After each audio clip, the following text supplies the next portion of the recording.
So Kent Hovind gets out of prison and every atheist wants a piece of it. I understand that. I hate liars. I hate when anyone is deceived, even the little old ladies and especially other people's children. So of course I'd love to have the opportunity to get into it with Mr., not Dr. Kent Hovind, as would every other atheist activist with a passion for science and a concern for truth. Understand, though, that this charlatan is every kind of fraud, and he just wants to reestablish his racket. His shtick is to pretend to be more important than he is. We all know that his thesis was just as bogus as the PhD that he bought from a mail-order catalog for about $100. And he also claims to have taught high school science for about 15 years, hoping that folks will think that he has some verifiable connection to a high school somewhere, an actual school. But what I suspect is really the case is that he may have preached to homeschooled kids at his house, which he used as a church for some time. I can understand atheist podcasts wanting to have this guy on to take him to task, but remember, he is a con man, a professional fraud. In his mind, he gains merit and financial supporters as a result of being oppressed in the face of adversity. So go ahead and have him on, but only as a sideshow freak, someone to gawk at. Show him the contempt he deserves. Don't treat him like an opponent as if he had something to bring to the table. So the Drunken Peasants invited him onto their show, which is fine, and they invited me to come on to defend evolution against him as if he could pose some threat to science otherwise. I refused to do it, much as I would have liked to have done it, because they wanted to call it a debate. I will not lend legitimacy to that fraud. A debate challenge implies that he has some significance that he never had, and now the only importance he can feign depends on how much importance you let him pretend to have. George Carlin said that he had as much authority as the Pope. It's just that there weren't that many people who realized that yet. So when you talk out of your ass pretending to know things you don't know, you expect to get a pass for that, as if you have declared yourself a religious representative. But let's remember that science is a meritocracy, which means that you have to submit your evidence and your hypotheses for peer review, where experts get to take it apart and see if it has any merit.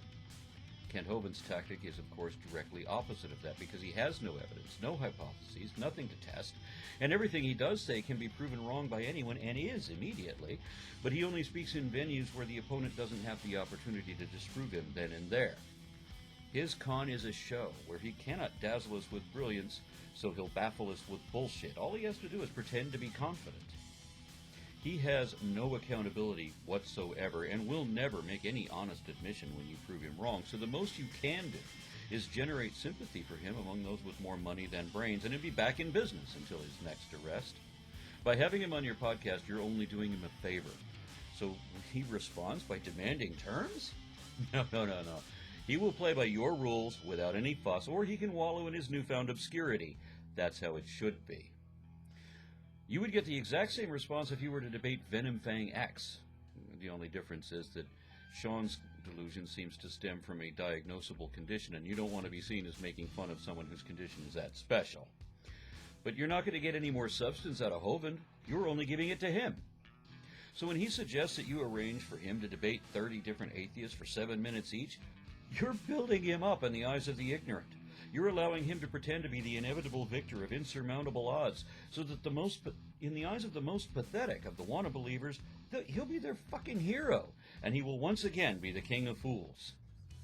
Seriously, Matt Dillahunty should never have debated Psi 10 Bruggencate, but because he did, no one needs to do it again. He's done.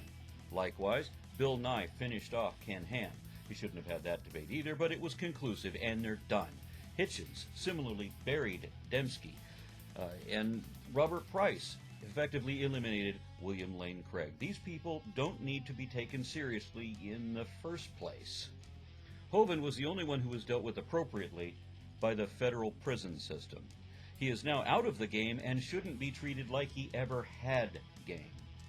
I mean, seriously, if you happen across someone who accuses pediatricians of conspiring to conceal the truth of stork theory, you don't give these people a forum and an audience and let them sell wares from your venue and pretend to be equal.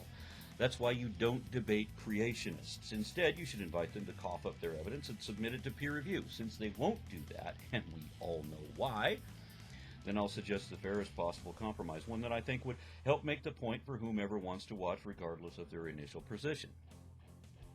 Have your creationist send someone with savvy in science, both answering a series of questions where every query must be answered by both parties, so that we get to see how science explains this and how faith fails to explain that. A good example question might be why we have fingernails. Then we'd hear the competent evolutionary explanation, followed by some lame excuse as, that's how God did it, and who are we to question God because the Lord works in delirious ways. Each contestant could submit a dozen or so questions that they would like to have asked, but they're still going to be at the mercy of the audience, and that audience should be mixed, so that we're sure to have some number of religious dogmatists who need an education too. Remember, the goal is to reach the people who most need this information, and seeing how faith fails against reason again and again and again in every topic will be illustrative for all but the most desperately deluded people. Here's the thing, though. You still wouldn't be able to use Hovind for this.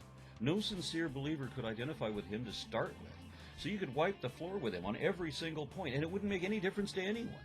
And he would try to work out some way to get paid for it or get credit for it somehow anyway. So we're going to have to let that charlatan go.